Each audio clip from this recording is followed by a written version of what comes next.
আসসালামু আলাইকুম। এভাবে কি আপনারা লইট্টা মাছ রান্না করে খেয়েছেন? দেখেন আমি লইট্টা মাছ ভেজে রান্না করতেছি। অনেকেই অন্য সিস্টেমে করে, আমি এভাবে করছি।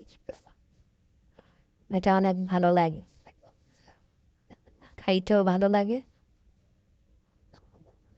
লইট্টা মাছের স্বাদ অন্যরকমের, এভাবে রান্না করলে স্বাদটা অন্যরকমের হয়। কত সুন্দরভাবে দেখেন, ছোট আসলে এগুলো, বড় হলে আরো সুন্দর লাগতো। সবাই দেখেন, আমাদের চ্যানেলটি সাবস্ক্রাইব করুন, পাশে থাকুন। ধন্যবাদ।